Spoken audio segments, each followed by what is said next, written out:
Our speaker really needs no introduction. We've all known him for a good many years. When I first met him in the Mises seminars way back in 1950, 51, and so forth, he was going for his doctorate, and he was having his troubles up at Columbia, where he got all three of his degrees. And finally, when Eisenhower was kind enough to inflict Arthur Burns on us the first time, why, Murray was able to get by with his thesis, The Panic of 1819. And he had to rewrite it and rewrite it and rewrite it because they wouldn't accept the philosophy of Mises. And Dr. Rothbard, as you all know, is quite an individualist. He's, of course, written a number of books besides this Panic of 1819. I hope most of you are familiar with his Man, Economy in the State and America's Great Depression. And his little pamphlet on money. What has the government done to our money? Murray is an individualist. He's flirted with the New Left, but he's got disenchanted with them for a little bit, and he asked them to rest in peace, and now he's calling them the loony left in his latest publication. He's also editor of this Libertarian Forum, which some of you may be familiar with. And Murray, of course, has followed the economic situation for a good many years, and he is more or less a contemporary of Dr. Friedman, whom he's going to talk about, Milton Friedman, who has been selected by our opposition as our representative of the free market. But he's not in accord, of course, with many of our things, but this is what Dr. Murray Rothbard is going to tell us about it, and it gives me pleasure to present Dr. Murray Rothbard.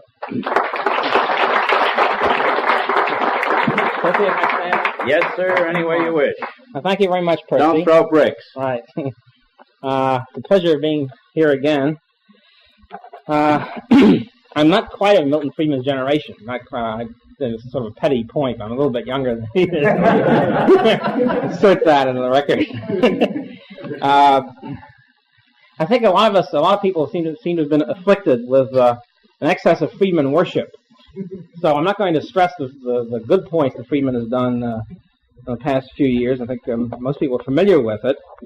I might even be so unkind as to paraphrase when Friedman's mentor, Henry Simons, wrote an article about Alvin Hansen one time, Hansen being the top left-wing Keynesian in the past years, now more or less retired.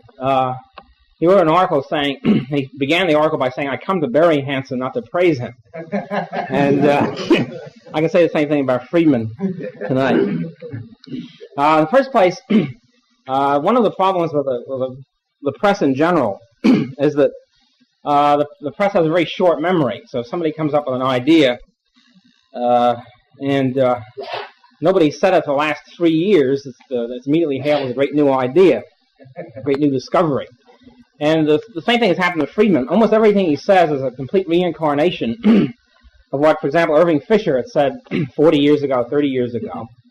But since the collective memory of the press and even the economics profession is very short, nobody points this out. So Friedman has discovered all sorts of so-called laws, which are simply rediscoveries or restatements of what Fisher had said clearer, more in a clearer fashion, 40 years before. For example, there's a famous law that Friedman is supposed to have discovered a year or two ago, that the interest rate rises during inflation, especially during the later stages of inflation, because as prices are going up, we have a discount, a positive price discount premium, or a positive price premium on the interest rate to account for the prices rising, so that if the creditor is demanding a 6% return, for example, and prices are going up 6% a year, obviously you have to ask a lot more than 6% to overcome the inflation. So Friedman's supposed to have this great new discovery, and the economics profession is now sort of in a tizzy about that. And of course, Fisher had said exactly the same thing about 40, 50 years ago, and Professor Mises has said the same thing in his work, and so forth. But they say the collective memory of the press and the economics profession is very, very short. And this is, as I will point out later on, this is true of Friedman's general theory about money in the business cycle. It's essentially Fisher rediscovered and with a lot of statistics added onto it. I'm going to talk tonight essentially about the political rather than the methodological critique of Friedman. I could say a lot about the methodology, but I think in this sort of gathering, I think we can stress the political economy aspect. I just want to say in passing that Friedman is probably the outstanding proponent in methodology of an extreme variant of logical positivism. In other words, the major opponent of Professor Mises' methodology, so to speak. Friedman is so extreme that he says that a theoretical assumption not only doesn't have to be proven, it can even be false and still be a correct theory. It doesn't matter if the assumptions are false, he says, as long as the predictions are correct, which are based on these false assumptions. So this is an extreme version of positivist methodology, and I'm saying this is the exact counter to everything that praxeology holds dear. But as I say, I don't want to talk about methodology tonight. I just want to mention that in passing. First, and I'm not going to deal too much with this either, is the whole field of monopoly and competition. Now, it's true that in practice, Friedman has come a long way from the original Henry Simon's position. The original Henry Simon's position, which was written in a really screwball book, I think in 1934, called A Positive Program for Laissez-Faire, which I recommend everybody read because it really states the Chicago school position very clearly, the political position of the Chicago school, with great clarity. And essentially Simon said was that every corporation above the size of a small blacksmith shop should be broken up, be trust busted by the government, and reduce down the blacksmith shop size so that we can all have perfect competition. We can enjoy the benefits of perfection and competition. And this, I say, was the original Chicago position. It's come quite away from that, happily. And Friedman today doesn't take this position. He says, well, he recognizes that the major source of monopoly today is government privileges, government regulation and subsidies and so forth. But still there's the canker there. The theory is still there. The theory being the Chicago position of perfect competition, in quotes, is better than imperfect. In other words, that a firm with a constant demand curve, a horizontal demand curve, is somehow better and superior and more pure, less and more moral than a firm in a state of which faces a falling demand curve. So that this idealization of perfect competition still remains, even though it's played down now in practice in the Friedman position. But it's still there to plague us in the future, because sometime in the future we'll get this. We'll again hear the cry from the Chicago school that such and such a corporation should be broken up because it's too big and it's facing a falling demand curve and so forth. We can expect it at any time, let's put it that way. Just as Professor Stiegler, Friedman's most distinguished associate, said about 15 years ago, the U.S. Steel should be broken up into its constituent parts because it was monopolistic. I don't know if he still says that. He's come a long way, too, from the last 20 years. But as I say, the theoretical structure still remains. But I don't want to deal too much with monopoly and competition either, because this is, again, more a theoretical than a political position at the present time. Let's get to the Friedman's big argument for government intervention in general, which is the so-called neighborhood effect. And it's particularly, I want to talk about the external benefit part of neighborhood effect. In other words, the idea that if two or three people are doing something which another set of people are benefiting from but aren't paying for, this is a terrible, terrible thing, and these people should be forced to pay for it. This is one version of it. And in practice, Friedman doesn't push this to a great extent. He essentially says, well, this is really limited. We limit the application of this to urban parks, Central Park, and so it should be governmental because you can watch the park and not pay for it, and therefore it's a terrible thing. You should be forced to pay for it. And also education, which is another big, of course, a very big item. He's in favor of government being up to its neck in for the same reason. But in general, he restricts it more or less to those areas. But my contention is that it can be used, the same argument can be used for almost anything, to justify almost any act of government intervention whatsoever. That Friedman is really unjustly limiting it once you accept the argument. For example, if one of my favorite examples, which I always use in class, is that if people are enjoying, for example, men are enjoying in particular, the sight of girls wearing mini skirts. And of course, this is on the way out. But this is up till now they've been enjoying the sight of girls wearing mini skirts, and they've been enjoying it without paying for it. In other words, here we have this aesthetic benefit or psychic benefit, which we're not being forced to pay for. And so, therefore, the Friedmanite argument should be that we should all be taxed to pay girls to wear miniskirts, and this would iron out the external benefits and smooth out the neighborhood effects. And similarly, this goes for almost anything else. If one of us, for example, becomes a wiser person by reading a great book or something, reading Socrates or whatever, and he becomes wiser by this wisdom, he benefits other people along the way, and therefore they should be taxed to subsidize him reading Socrates, and so forth and so on. It's almost an infinite. And this whole approach seems to me to be very peculiar. In the first place, it really means we should all wear sackcloth and ashes because we're all free riders. This is really an attack on the free rider, but we're all free riders on the discoveries of the past, the writings of the past, the technical inventions, the capital investment of everybody who's gone before us. We're all getting the benefits of this without paying for it, in a sense. And does that mean we should beat our breasts and tear our hair and be taxed by somebody in order to somehow pay for this? To suffer for these benefits that we're enjoying. It's a very peculiar kind of theory. And so I'm really saying is that free riding, which Friedman is trying to attack here with the neighborhood effects, is really an essential part of civilization altogether. If we want to abandon free riding, we really have to abandon the fruits of civilization. Now, when I've talked to Chicagoites and Friedmanites about the miniskirt analogy, by the way, they admit that this is correct, but they say they wouldn't push their theory that far. Well, why not? I mean, this is, of course, again, we talk about the role of logic in political policy, and of course, those of us in favor of logic, I think, have a point there. There's another part of the theory that if you're sort of the other side of a coin of the free rider, is that if you can do something which will benefit other people and you're not doing it, they should be able to force you to do it. If you're not conserving copper or something like that sort, and this conservation will help people, you should be able to be forced to do it.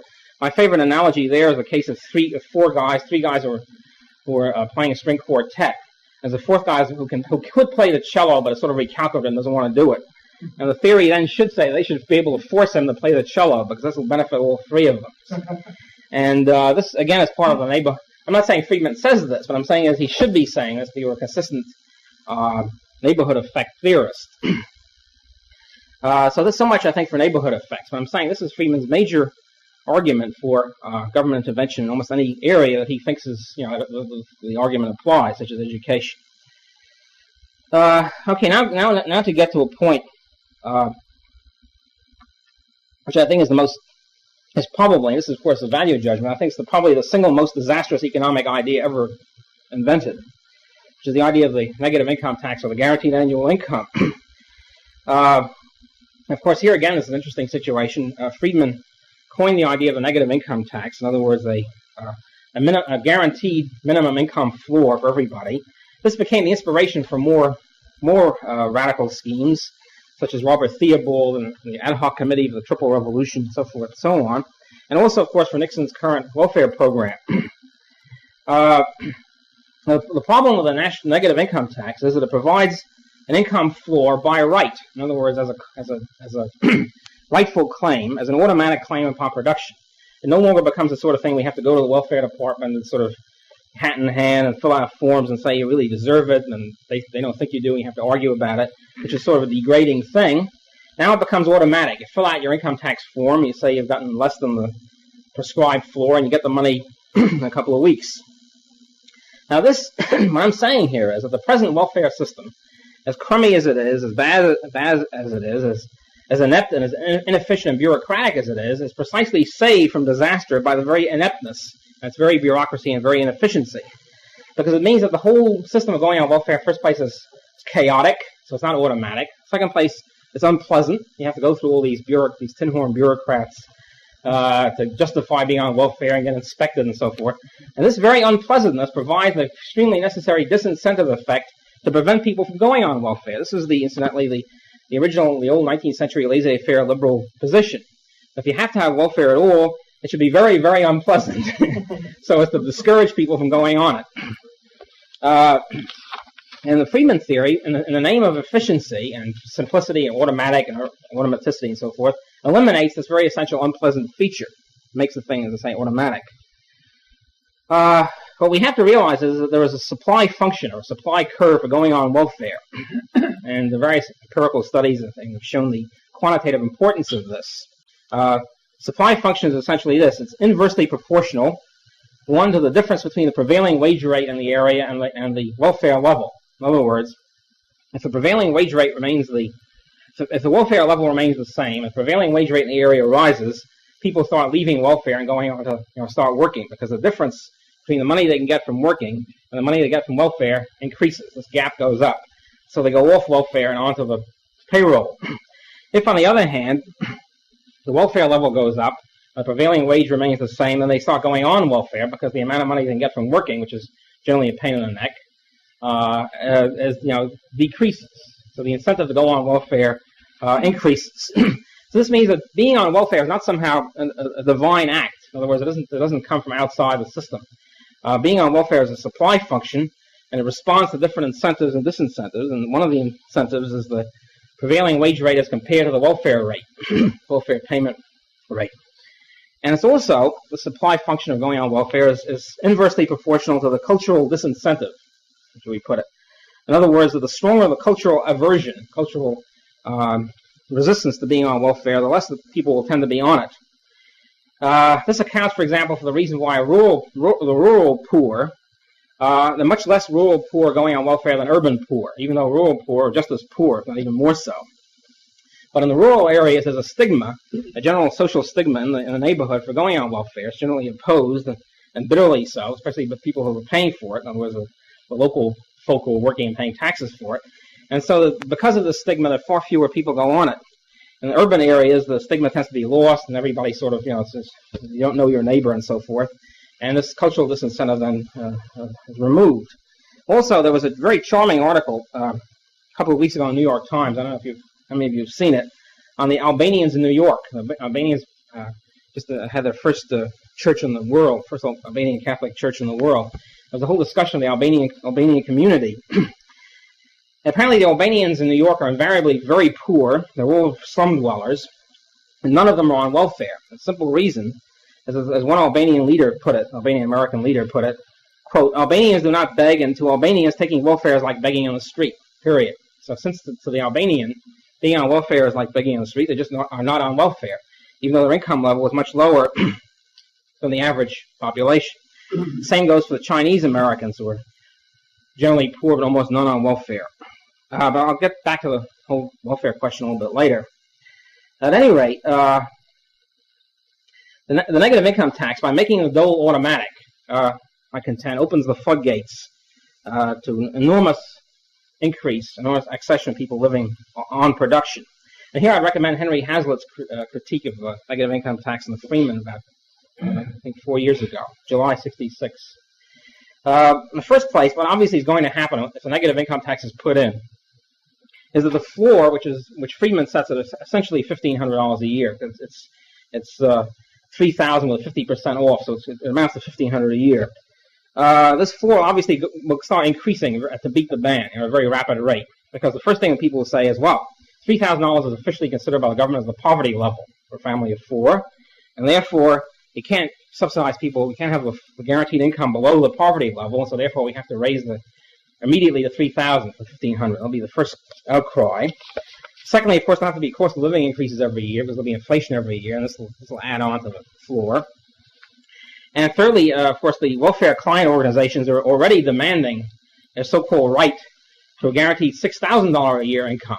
And this is, so the hopped-up pressure to keep raising the floor almost indefinitely is already underway. It's even before the thing has begun. So it's pretty obvious that this floor, starting at a fairly reasonable-looking $1,500, is going to skyrocket very quickly. But there's another point. That's a fairly obvious point. The other point is that who will continue working? Which person who gets below the floor, for example, will keep working? I maintain very few people.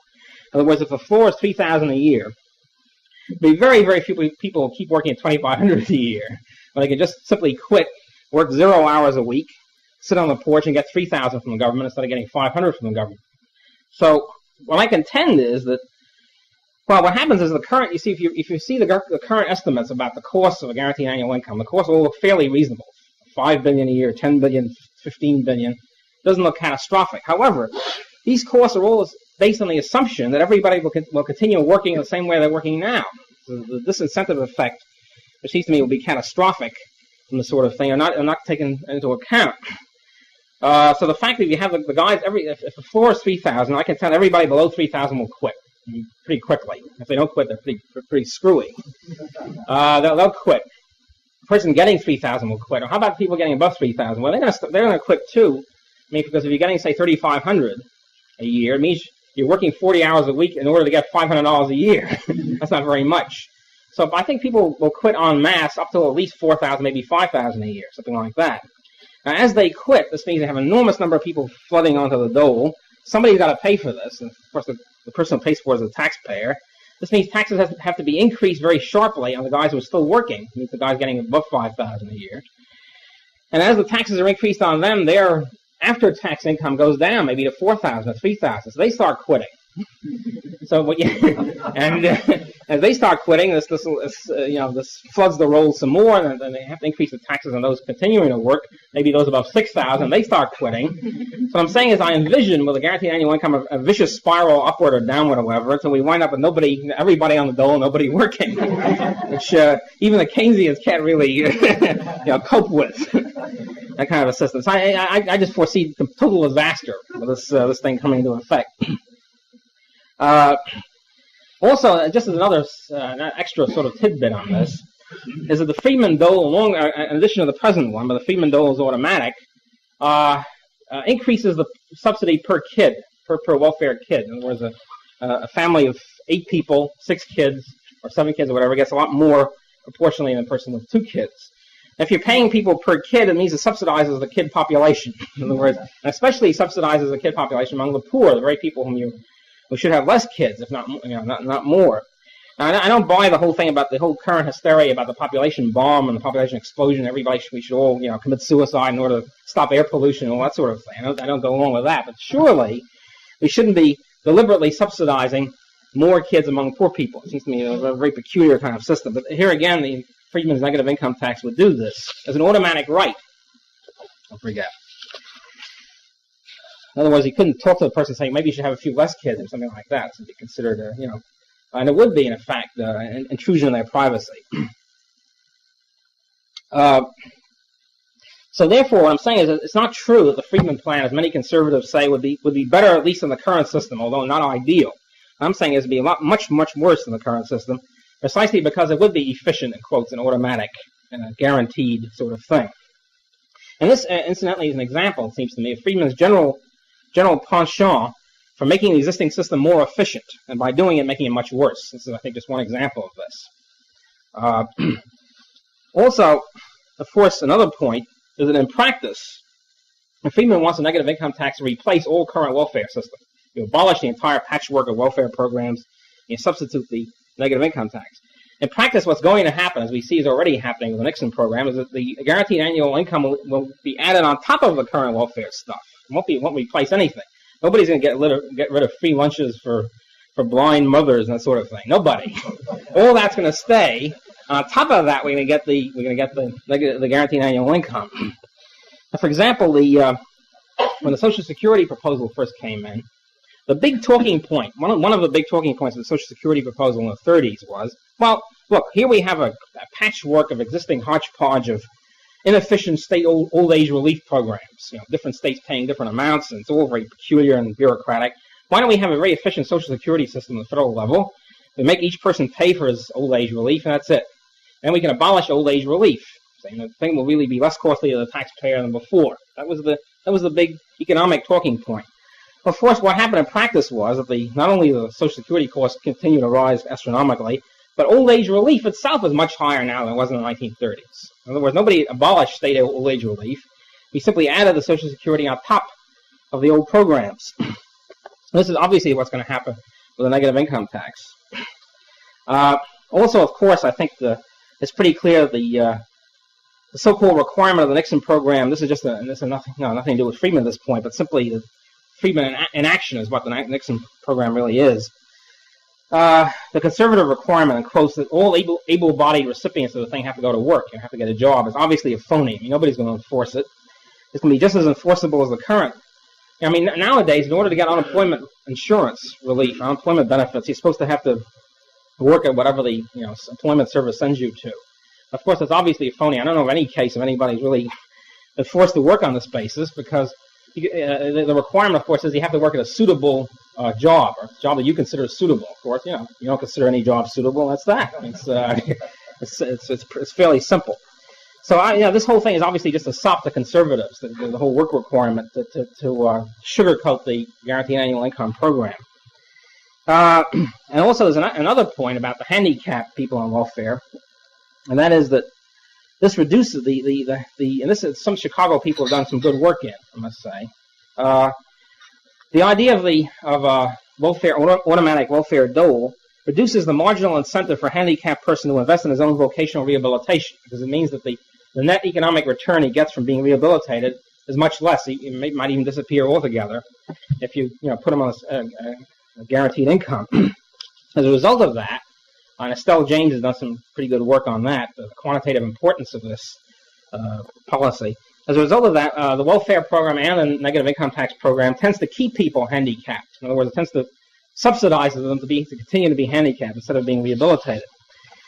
And as a matter of fact, in general, the whole problem of welfare dependency will be aggravated by the Friedman plan, because once again, they'll consider this now an automatic right instead of simply, something which they might get or might not get. The proper solution, seems to me, to the whole welfare question is the libertarian solution, which is voluntary welfare rather than governmental welfare altogether. The key here is to promote the idea, which of course almost inevitably has to accompany voluntary charity, because since voluntary charity has a limited budget, they have to start pushing the idea of encouraging self-help, in other words, among the recipients. In other words, helping people, the idea of help them becomes helping people to help themselves, get them on their feet so they can become productive and off the charity roll. Now, this principle was the principle of a famous charity organization society in 19th century England, which was extremely effective. It was the famous laissez-faire principle at the time. And again, the points I raised about the Albanians and the Chinese are going to come in here, because the point is that if people begin to adopt the values of self-help and independence, they will get off the welfare rolls also. This is a tremendous reinforcement of this. And we reinforce these particular values by abandoning government programs and encouraging voluntary programs. For example, the Mormon Church, I understand, has very successful. No Mormons go on welfare either. The Mormon Church has a very successful voluntary welfare program, which gives members help in order to get them on their feet. And apparently, they're very successful at doing this. Okay, I just also want to say in passing about the negative income tax. The whole idea of it, and the reason why Friedman falls for it, in essence, is because it stems from the old Chicago position of first of all, being in favor of compulsory egalitarianism, or equalization of incomes. This is, again, the Simons position. It's more or less in favor of smashing all, taxing everybody above a certain level and paying everybody below that level. Now, Friedman doesn't go that far, but the point is that there's still this hangover, a remnant of that tradition, in saying that, in separating the micro and the macro. In other words, the idea is you have the micro out here. This is Alfred Marshall in 19th century England and so forth position, the general Anglo-American tradition. You got the micro over here where individual prices are determined by individual supply and demand. That's one sphere. Then you have the macro sphere over here where total price level is determined by the money supply. So and these two things are never really meet. You have the macro out there and you have the micro out there, and that's it. There's no integration. And so the real hidden assumption here of the Friedman position is that you can tax people really as much as you want. It doesn't interfere with their incentives, because their incentives are determined by marginal productivity, and it's a different sphere out there. And I'm going to get back to this whole separation thing later when I get to money. Okay, that's the negative income tax. Now we come to a crucial area, I think, where I differ with Friedman, the whole area of money and business cycles, which incidentally is Friedman's major topic of interest. It's the area where he's worst on. It's also his major topic of interest. This incidentally seems to be it happens often in the history of social thought and economic thought and everything else. The area where the particular person happens to be worst on, he sort of pushes for his whole life. And this is a sort of unfortunate development. At any rate, here again, Friedman is essentially almost completely a reversion of Irving Fisher, who wrote, incidentally, from around 1890s to 1920s. Friedman's whole monetary approach, Fisher's whole monetary approach and his whole business cycle approach, which are very, very closely linked, was based again on this Marshallian Anglo-American dichotomy between the micro and the macro. The micro is out here and the micro is out there. Here you have individual prices which are determined by supply and demand. You let those be determined by the free market. It's a heroic concession of the free market. You let individual prices be determined by the free market. And then over there's the macro level. The macro level, you have this price level. The macro sphere, you have the price level, which is determined by the money supply and velocity. And this is a different situation. Here this is a situation ripe for government intervention, according to the Fisher-Friedman position. So the idea is you have a free market in the micro level, and you have the government up to its hilt, up to its neck in the macro level, and you think that the two of them will never meet. Now this whole approach, this separation, this artificial separation of the micro and the macro, is of course an exquisite contrast to Professor Mises's great achievement in the theory of money and credit, which he began in the theory of money and credit, which is an achievement which has still not been incorporated into Anglo-American economics in almost any sense, of integrating the monetary and the real spheres, in other words, the monetary sphere and the microsphere, integrating them into one system. So, for example, Fisher wrote a famous article in the 1920s, which is recently favorably cited by Friedman, called "The Business Cycle as a Dance of the Dollar." It's a very interesting article. Again, I recommend you reading it because it'll give you the clue to the whole Friedmanite position, which set the model for the whole Chicago business cycle analysis. And in Harballer's book, for example, he says that the founder of the purely monetary theory of the business cycle was Ralph Hortrey, an English economist, which is true, but Irving Fisher is just as influential, probably more so in the United States. And in this theory, the business cycle then becomes a dance, almost literally. It becomes a kind of a random, uncoordinated, uncaused kind of fluctuation of the price level. And so the key to the whole thing is that the price level is somehow moving around. This is a defect of the free market because the free market allows the price level to keep changing in this kind of peculiar, dancey type manner.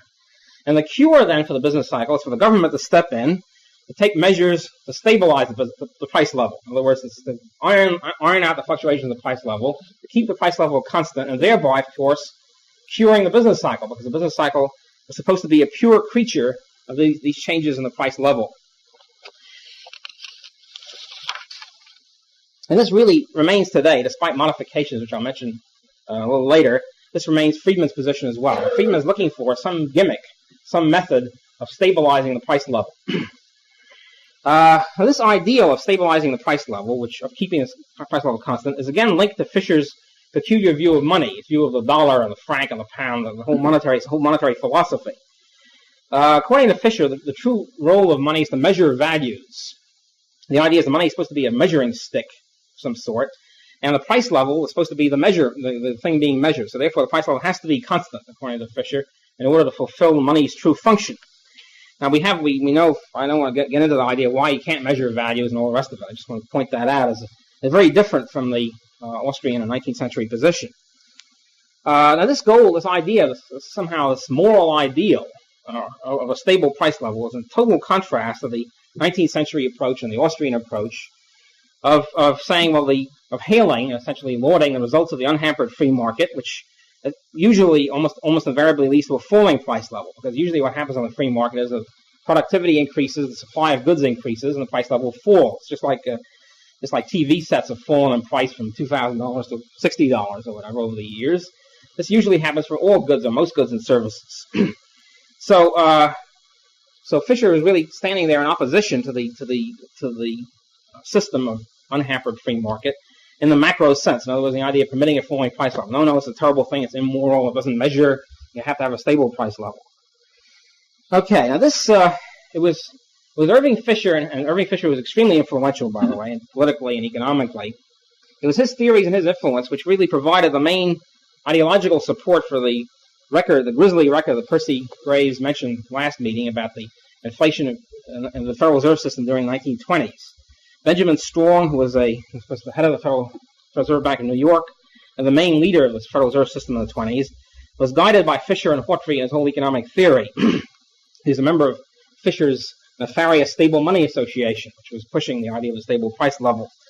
And so the idea was they looked at the price level, and the price level was represented by wholesale prices, and wholesale prices were either constant during the 20s or they were falling a little bit because of the increased productivity of the economy.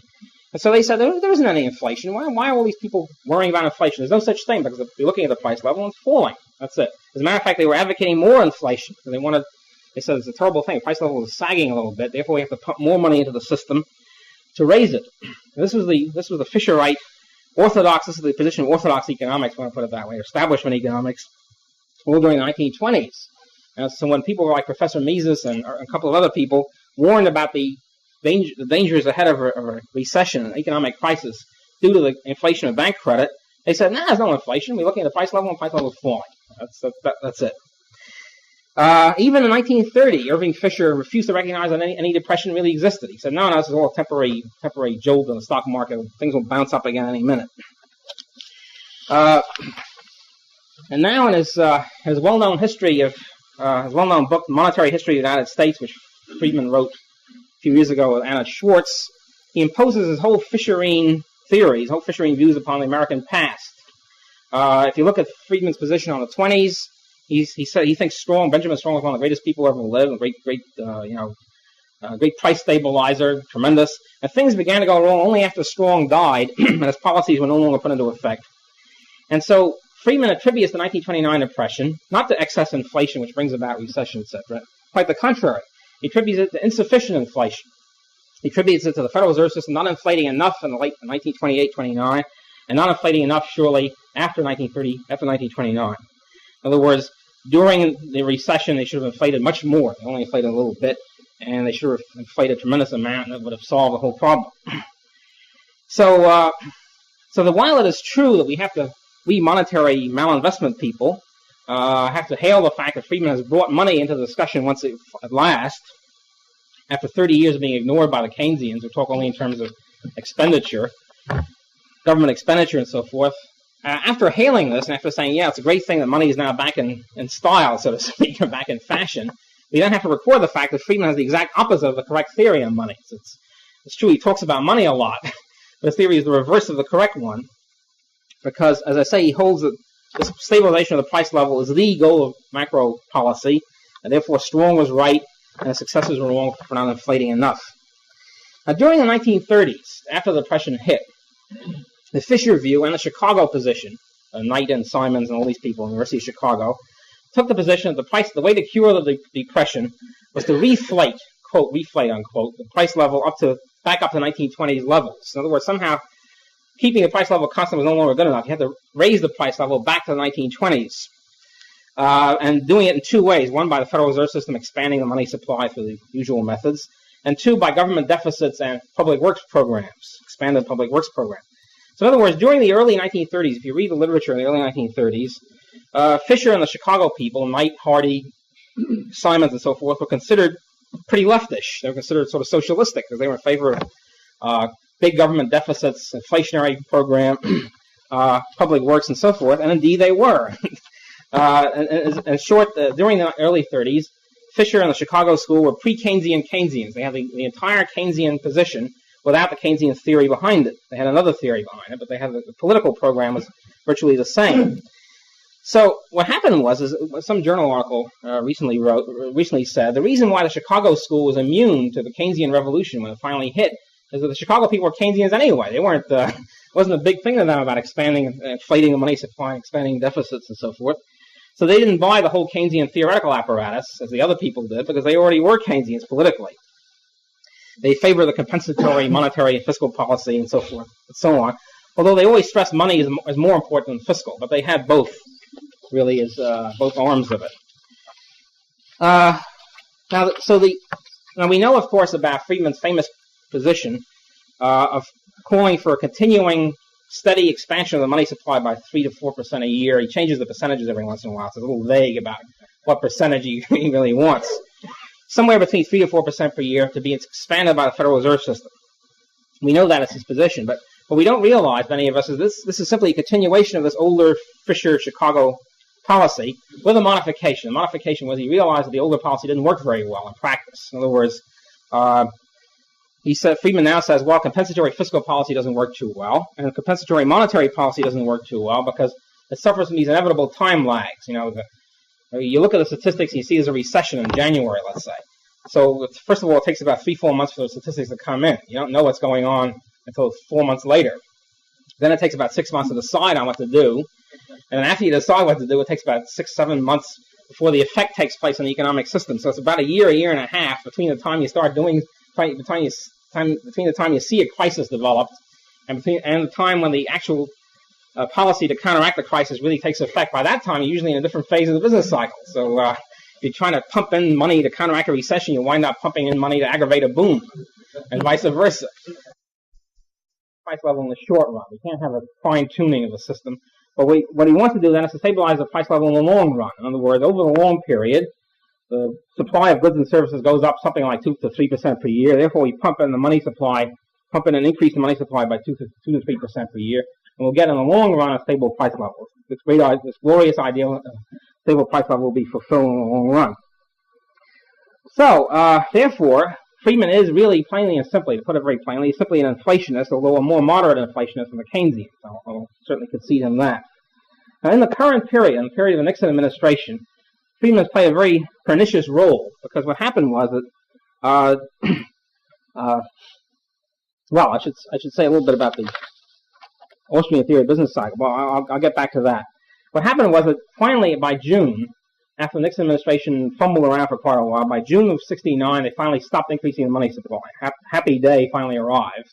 For the first time in God knows how many years. Money supply was no longer being increased. As soon as that happened, almost to the minute, Friedman and his disciples immediately launched an hysterical campaign attacking this, saying, no, it's a terrible thing, we'll get a recession. If you don't increase the money supply immediately, increase it by 3 to 4% per year. Don't keep it constant, and so forth and so on. Finally, after months of this, around February, I'm afraid Friedman's campaign bore fruit, and we've begun to loosen up the money supply once more, even though prices are still going up at about an annual rate of about 5%. So it's hardly solved anything. So because of Friedman's happy role in the situation, we now have inflation once again. So what Friedman doesn't understand, and the same thing that Fisher didn't understand 40 years ago, it's still part of the same struggle. What he doesn't understand is the insight that Professor Mises' so-called Austrian business cycle theory provided. And the insight was that the insight which finally integrated the monetary sphere and the real sphere, and said the following, and very simply. What he doesn't understand is that when you expand credit, this distorts the structure of production. In other words, it distorts relative prices, distorts production. It leads to overinvestment in the higher orders of production in the capital goods sphere and underinvestment in consumer goods. Therefore, and the Friedman people, along with the whole Anglo-American tradition, think that inflation doesn't cause any maladjustments of that type. It simply raises prices, period. It simply raises the price level. However, since we know, as Austrians, we know that it distorts the price level, leads to wasteful malinvestments and overinvestment in the capital goods sphere, this means that, according as Mises and Hayek have shown, this means that the malinvestments generated by the boom have to be liquidated. They must be liquidated. And that once the boom and its wasteful investments have been launched, the recession becomes not only inevitable, but forms a very healthy role, performing the function of cleansing the economy of this wasteful malinvestment and getting us back to free market production. So therefore, according to the Austrian theory, recession is a healthy consequence of the evil malinvestment, so to speak, generated by the inflationary boom. And so what the government policy should be is not to do anything. In other words, allow the recession, first of all, stop the inflation if you're inflating. And if you're in a recession, allow the recession to run its course as quickly as possible, because the more quickly it runs its course, the sooner we get back to a healthy economic situation. So this means that the Austrian prescription is the exact opposite of both the Keynesian and the Friedman prescription for recessions. Not to inflate more, not to keep inflating at 3 to 4% per year, but to stop inflating, period, and keep stopping it. Now, the problem is here, again, that Friedman, just as Fisher did 40 years ago, really has no business cycle theory, has no conception of why a boom leads to a bust. It's all sort of a random fluctuation, a random dance of the dollar, and therefore no conception of the healthy function that recessions perform. And so he simply says, well, there's a recession, you pump money in. In essence, if there's too much of inflation, you stop pumping money in. It's a very simplistic view of the business cycle. And incidentally, I should also say here that the Professor Mises' theory is the only theory I think has ever been, as far as I know, has ever been coined, which explains this phenomenon which we've gotten in the last couple of years, which has really hit us during this recession. The phenomenon of prices going up, consumer goods prices going up, at the same time we have recession and unemployment. This is the famous sort of scissors effect. And this phenomenon, of course, puts the establishment economists in a real bind, because all the establishment knows, whether it's monetary establishment or fiscal establishment, all they know is if there's a recession, you pump money in and you spend more. And if there's an inflation, you stop pumping money in, you take some money out. What do you do if both are happening at the same time? What do you do if consumer goods prices are going up at the same time as business failures and unemployment and all the rest of it? And one time during the 1958 recession, I had the occasion to attend a lecture of Professor Burns, who those days was head of the Council of Economic Advisors. And I asked him this question because at that time this phenomenon had appeared already. But so I asked him this question. I said, "What would you do? What would you recommend doing in this situation?" He said, "Well, don't worry about it because we're getting out of the recession very quickly. In a couple of months, it will be over." I said, "Okay, I can see that. What happens if some future time we don't get out of it very quickly? Then what?" And what he said then, I stayed with me ever since. He said, "In that case, we all have to resign." Unquote. So I'm calling upon him and the rest of the people out there in Washington to resign, to fulfill this role, resign post haste. Actually, of course, consumer goods prices always did rise during a recession. The only thing is none of us knew about it. None of us really cared, because all prices in general, were falling because there was a monetary deflation. Every pre-war recession, pre-World War II recession, the money supply would fall and prices would fall. Consumer goods prices wouldn't fall as much as the other prices. And this would perform the same function, the same role of consumer goods prices, in other words, would rise relative to other prices. But nobody worried about it, obviously. Nowadays, of course, with our new, modern, developed scientific system, we don't have any deflation anymore. It's impossible. The government has arranged the banking system in such a way that the money supply can never, ever fall. And so we don't have prices falling anymore. And so we have a phenomenon in recession of consumer goods prices starkly going up. And it, of course, upsets everybody, as well it might. Now, the reason why consumer goods prices go up during a recession, again, has been explained by the Austrian Professor Mises' theory, which is that during a recession, resources have to shift from capital goods to consumer goods. And in doing that, reflecting this higher consumption investment ratio that had been actually the economy had been working on. And in doing that, as resources shift from capital goods to consumer goods prices go up and capital goods prices go down, reflecting this different shift of demand supply. So this, as I say, has always been taking place. It's only now that it's been starkly revealed. Now we've been saved from deflation. It's been starkly revealed we get the worst of both worlds now in our current scientifically organized recession. We have prices going up and unemployment. Of course, another thing is that Friedman has a very mechanical kind of mathematical statistical approach. Tends to ignore the fact that demand for money is not really stable. It varies. It varies really in accordance with expectations of prices going up, and people now finally come to the conclusion. We're now, Professor Mises has talked about the various stages of inflation. We have the first stage, and people think that prices will go back to normal pretty soon. It's the old naive days. Prices are going up, well, it's purely wartime or something, it'll go back soon. We've abandoned that. Now the public has now begun to realize that prices will keep going up forever. Every year we have a 5% increase or something. Once they begin to realize that, the demand for money falls drastically and prices really begin to skyrocket. And we're just about at that point. We're just about reaching phase 2 or whatever of this inflationary process. And this is something Friedman really doesn't take into account, because he doesn't take subjective expectations very much into account. It's all kind of a mechanical theory. You have functions, you have statistics, and it's all correlated, and that's that. Okay, now to get to the last big part here of again, on monetary policy, fiat versus commodity money, another criticism I have of Friedman's position. One of the reasons that Fisher and the Chicago School in the 30s were considered to be radical was because they always were against the gold standard, always chafing under the strength of the gold standard. Friedman, of course, frankly wants to abolish gold altogether as a monetary commodity and replace it with totally fiat currencies. The dollar will be totally fiat, the franc and the mark and so forth and so on. And all of these currencies are supposed to fluctuate freely in relation to each other. Now this change would, again, supposedly this would be more efficient than the present system. You wouldn't have to worry about the balance of payments all the time. There wouldn't be a pound crisis every 2 years and all the rest of it. It would be more efficient in the sense that the exchange rates would then fluctuate in accordance with the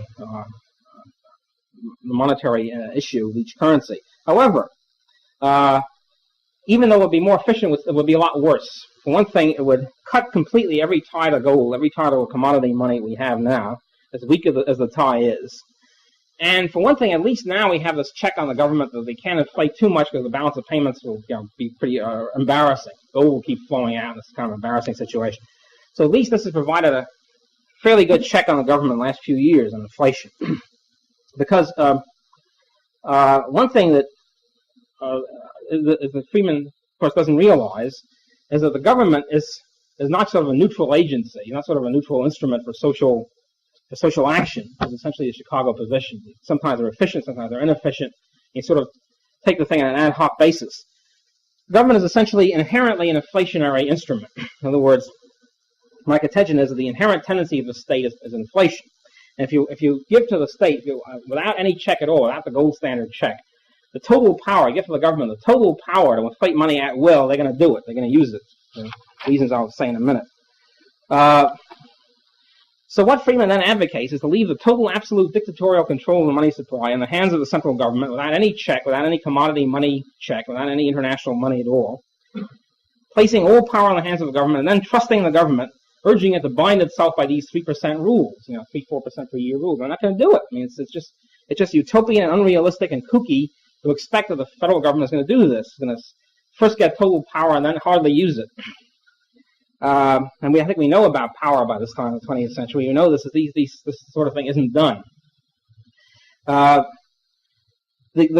great thing, the major point, the great thing about the gold standard, the critics of the gold standard all say that those of us who are in favor of the gold standard are sort of, gold fetishists. We like to stay there in the closet, at night and run our hands through our gold coins. Ah, gold. That sort of thing. It's a lot of nonsense. I've unfortunately never seen a gold coin. I'd like to. The main reason why we're in favor of the gold standard is because gold is a commodity money. In order to get it, it's costly to get it. You have to dig it out of the ground. That costs a lot. And you have to produce it, sell it, and so forth. This is all costly to discover and mine it. And it creates this market check, an automatic market check on government tendency toward inflation. Whereas fiat paper, government paper, doesn't have this check of high cost and so forth. It's very easy it's almost costless to print money. Also, another point is, I think a very important one, is that money is really a key command post of the entire economic system. Money, of course, is used in every exchange, every transaction, as money is one part of it. So money is the most important single commodity, and he who controls the money supply, I think, is a long way to controlling the whole economic system, regardless of whether you say, well, yes, we're in favor of the free market, or against any intervention except in money. But if you allow intervention in money, you've really got the whole system in your hands anyway. And as I say, Friedman would not only leave this power in the hands of the state, he welcomes it, he's in favor of it. He sort of would shove the power in the hands of the state. It's unlimited power to print money.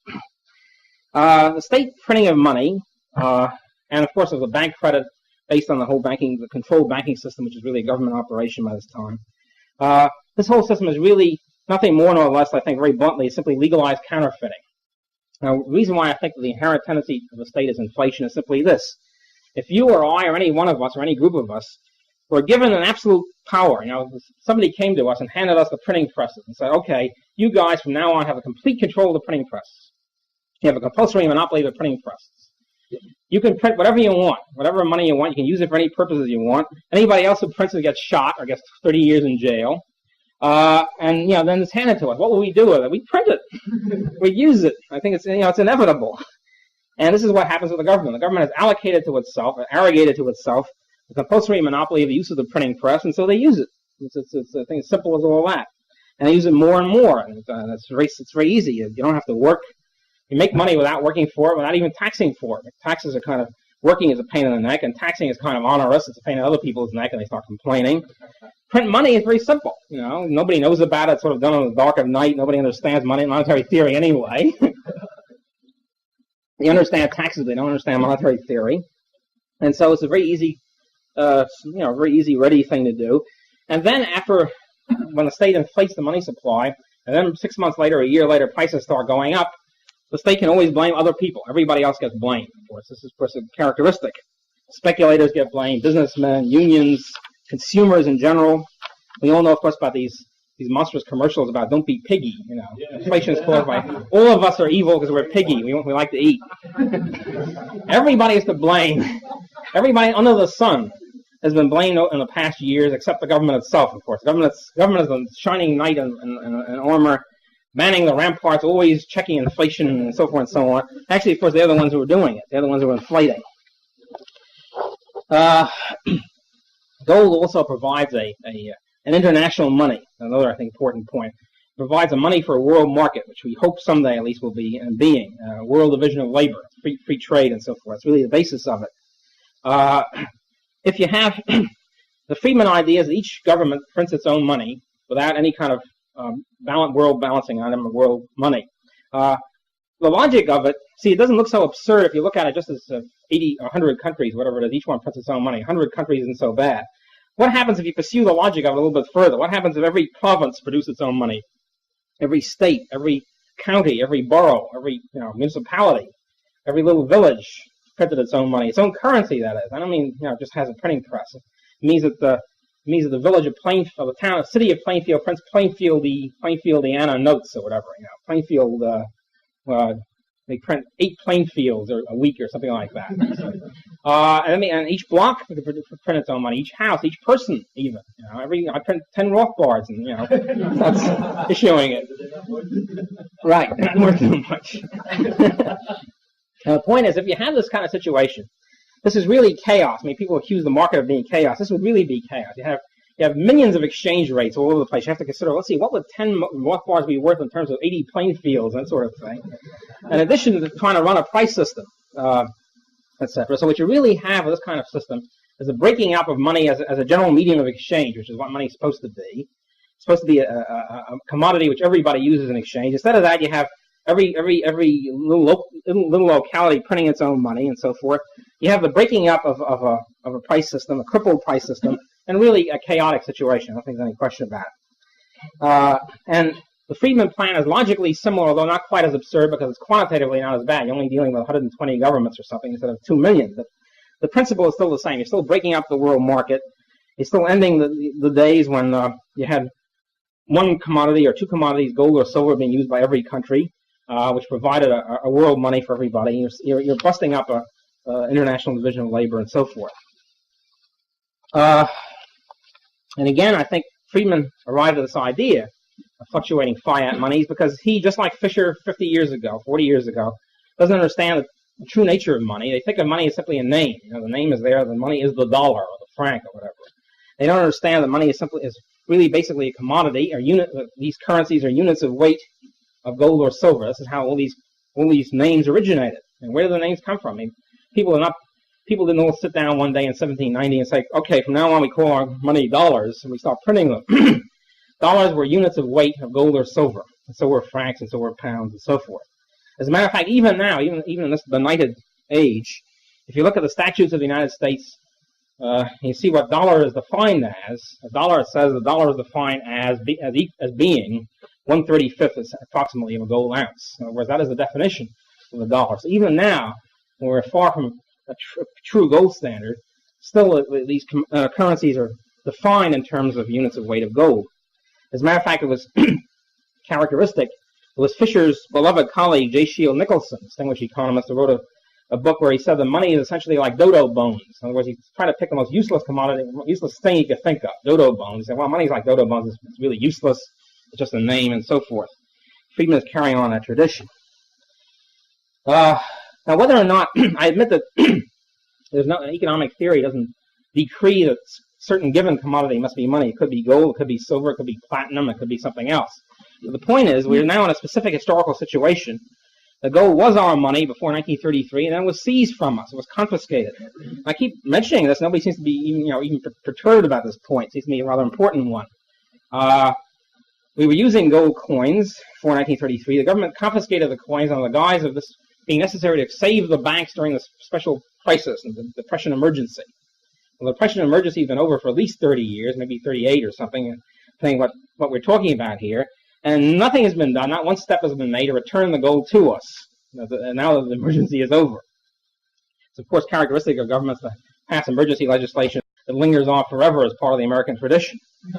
But, where is our gold?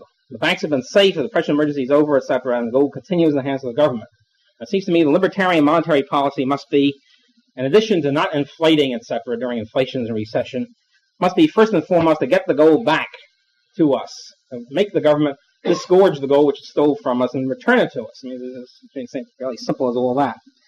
In exchange for the paper they unloaded upon us, we want the gold back. So the libertarian, it seems to me, must call, not like Friedman does, for the cutting loose totally from gold, but the restoration of gold to us as the free market money or the people's money, whatever you want to call it, whatever slogan you want to bring to it. And so, in conclusion, on some of the most vital economic issues of our day, Milton Friedman stands in flagrant opposition to economic freedom. His neighborhood effect makes a crucial concession, which in other hands can and does justify almost any type of government intervention in the market economy. His negative income tax proposal has, in the name of efficiency, paved the way for a disastrous measure, guaranteed annual income, that bids fair to wreck our entire economic system. His monetary view, seemingly close to ours, actually provides a rationale for an open invitation to inflation, as well as an apologia for total governmental control of the money supply. Finally, Milton Friedman stands athwart our path, blocking us when we call for restoration of the gold money that was stolen from us in the Depression emergency. In all these crucial cases, Friedman stands in direct opposition to the libertarian solution and the libertarian policy. No, Milton Friedman is not our leader. Thank you.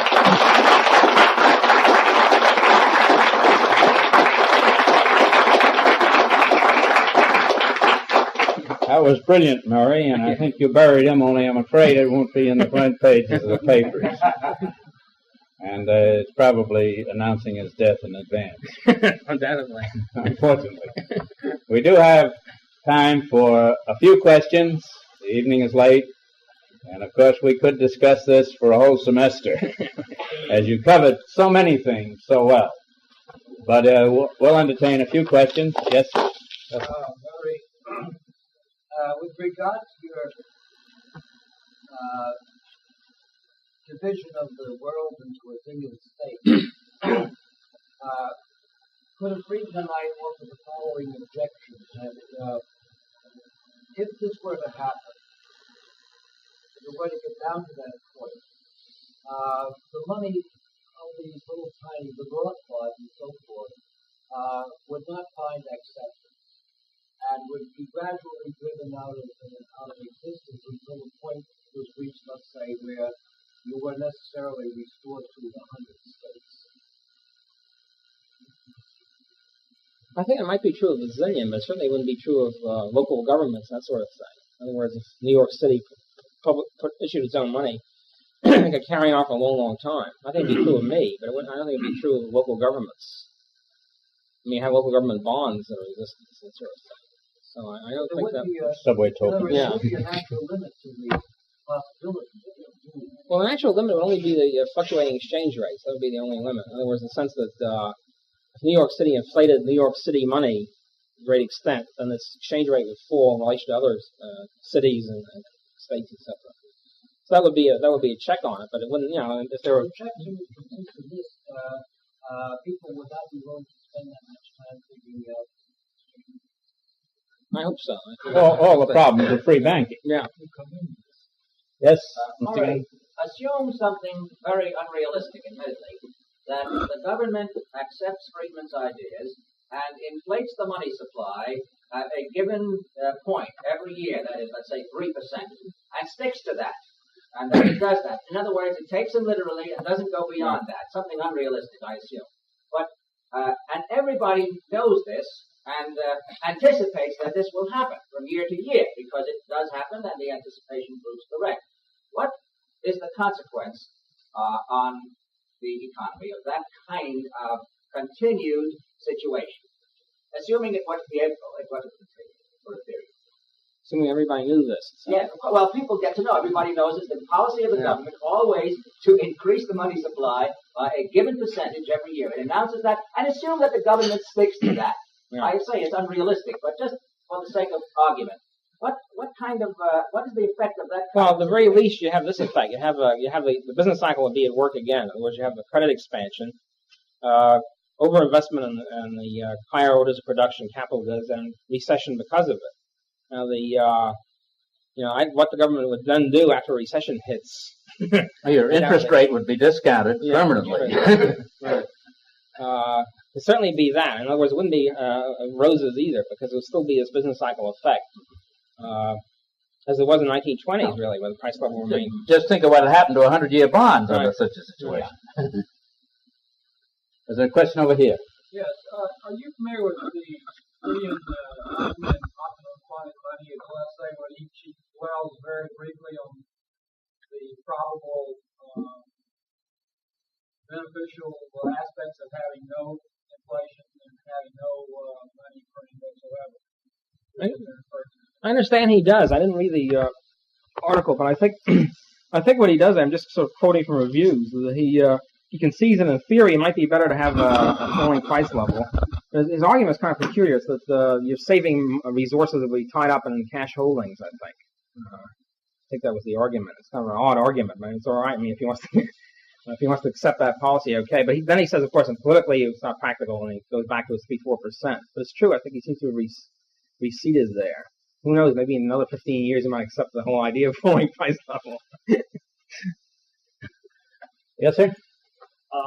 In the 1930s, Roosevelt took our gold.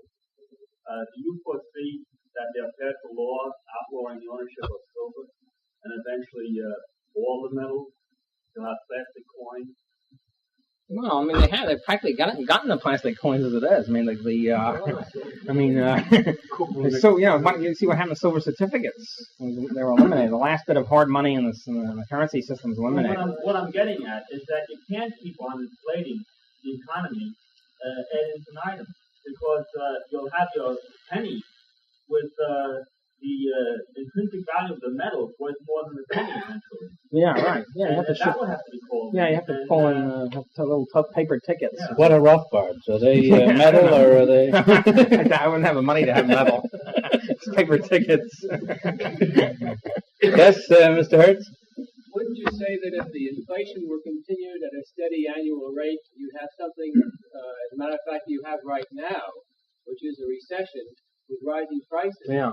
And that if you continue the inflation now at the same rate as before, the recession wouldn't go back to a boom. You'd simply have a long-range continuing recession. So in a sense, it's an addictive effect of the inflationary policy we've had up till now, which causes the government to have to continue to expand the inflation at a greater and greater rate in order to maintain the boom. That's right. So the frequent theory of 3% per annum wouldn't accomplish the purpose of eliminating or flattening out the business cycle. The only way you can do it, considering the malinvestment problem, is to increase the rate of inflation year by year, so that eventually it reaches a point where it's 10, 15, 20, 30, 40, 50%, and where the interest rates eventually disappear, where people just don't even have a use for money. That's a very good point. I should have mentioned that. You have to keep accelerating the rate of inflation in order to keep it at the same level. It's like a treadmill. You have to keep going faster and faster to keep on the same pace. And it would crack things up in that extent. What these fellows don't recognize is the one time that they came nearest to achieving their goal was the period 1927, 1928. Right. And it's what brought on 29. Right. So that if they achieved what they're seeking to achieve, they would blow the... Right. Let's try this gentleman here.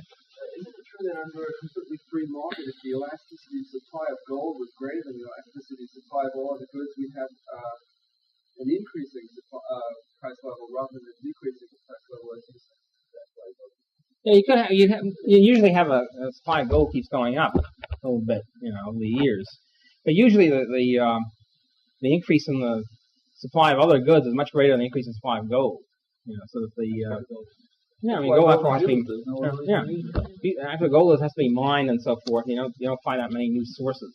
Yeah, but then you're strictly limiting us to having a gold money. No, it doesn't matter if you had platinum or what have you. And strictly speaking, you're dedicated to the theory of these supply elasticities being the way you are. It seems that we need a lot more evidence as to where they would be. No, we don't need any evidence. The market takes care of all that. In other words, if the market that came to gold and silver as the best monies, because gold and silver had all these various qualities. They were visible and durable, and they were more stable in supply than other goods, and a higher demand and a higher value per unit weight, and all the rest of it. And so, if alchemists suddenly discovered a way to increase the supply of gold by 1 million times, they'd shift to some other metal. Market conditions change it, you'd have a changed commodity. Right. Will you take another question here? Friedman wants to make the union subject to antitrust laws. And what would you do about the labor union so that we might have a declining wage level along with a declining price level, so that we're not forced, Federal Reserve is forced to always choose to inflate? I'm not sure that Friedman is in favor of antitrust law for unions. He might be, but I doubt it. But so that's going the wrong way. Rather than have more intervention to curb the power of the unions, it's better to go the other way and repeal something like more. Yeah, right. I mean, all you have to do is repeal the Wagner Act and the Norris-LaGuardia Act, and that would settle the union question. Mr. Johansson? If we were to get back to the gold standard, would you recommend a higher price?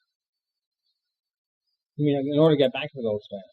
Yeah, I think it seems to me the plausible way of doing it. In other words, to get back to the gold standard, you either have to, in this situation, you either have to deflate strongly or go back to gold at a higher price. But wouldn't the market declare its own price for gold? I mean, you're setting a price for gold. I don't think that's... No, you see, gold... You can't have a price of gold. Yeah, no such thing as a price of gold. That's right, so that it would take care of itself. It's value. But yeah, but you have to... Market value. It would take care of itself. You have to set the definition of gold. Since you have to we set more the or less, definition of a dollar or a Rothbard. Right. Whatever you use, unless you started pricing in quantities of gold. This is worth a half ounce of gold or something like this. So the first step has to be sort of arbitrary. You can sort of pick your own definition. Well, you could follow what Mises recommends and get a market. That's exactly the market system is the only way. Or you could simply make it $100 an ounce or something like that. But that wouldn't last very long. It would last 10 years and you'd be just where you were unless you went to a market system of price. Well, yeah, I mean, that would be an addition. At least we got the gold back.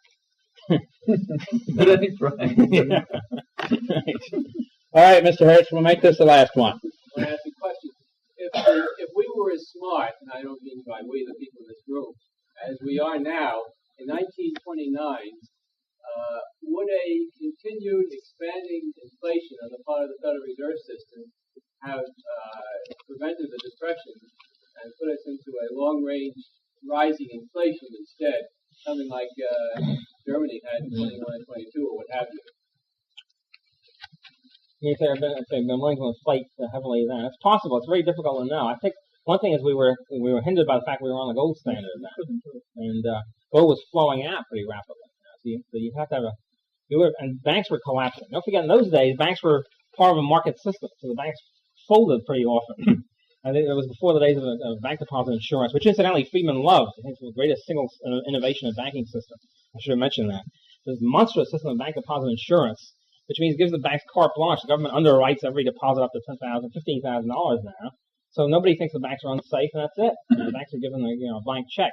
In those days, banks were collapsing pretty quickly. They couldn't have inflated more. You would have had to. Well, I mean, the people were calling in bank deposits. People would line up in the morning, at 6 in the morning or something, try to get their money out before the banks would collapse, and this precipitated bank runs. So you would have had to go do what Roosevelt did, go off the gold standard, impose bank deposit insurance. That was completely renovate and statize the banking system before you could have this permanent inflation.